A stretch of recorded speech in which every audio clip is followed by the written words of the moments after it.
m'appelle Camille Mouchet. Odile Viret, Émilie Bon. Alors au début on reçoit donc le modèle, ce qu'on appelle le carton, qui va arriver dans l'atelier, qui sera ensuite agrandi à grandeur d'exécution de la tapisserie. Avec ce modèle, on va faire ce qu'on appelle l'échantillonnage, donc c'est le choix des couleurs. Donc où on a les couleurs en stock, où elles vont être teintes dans nos ateliers de teinture. On va faire ce qu'on appelle le calque.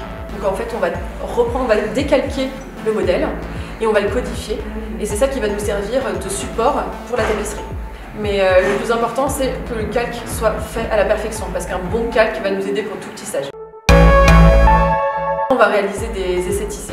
Donc ça, c'est ce qu'on va présenter à l'artiste. Donc avec les différentes techniques qu'on peut utiliser. Et là commence donc un travail qui peut prendre plusieurs années. Donc il y a des tapisseries qui vont être assez rapides, il y en a d'autres qui vont prendre énormément de temps. Alors sur cette tapisserie, il y avait un blanc, très blanc pour la lampe et dans toutes les parties au pastel.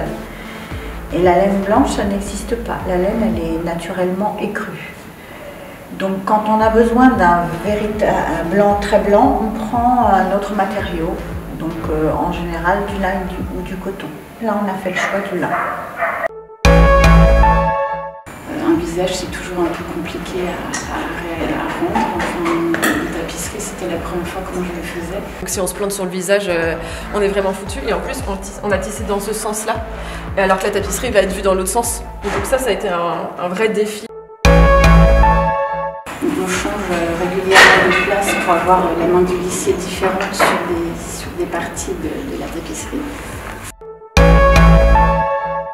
Et à la fin, il y a ce qu'on appelle la tombée de métier. Donc c'est quand on libère la tapisserie qui nous a pris tant de temps à être réalisée. Et c'est un grand moment, enfin on attend tout ça pour voir enfin notre œuvre entière, parce qu'en plus nous on travaille sur l'envers. Donc on n'a jamais la possibilité de voir notre œuvre entièrement déroulée. Donc là ce que vous voyez c'est juste un morceau, mais il reste toute une partie qui est roulée sur l'ensouple et qui est cachée. Donc il y a la tombée de métier, c'est aussi au lycée la première fois qu'il va voir sa tapisserie en entière.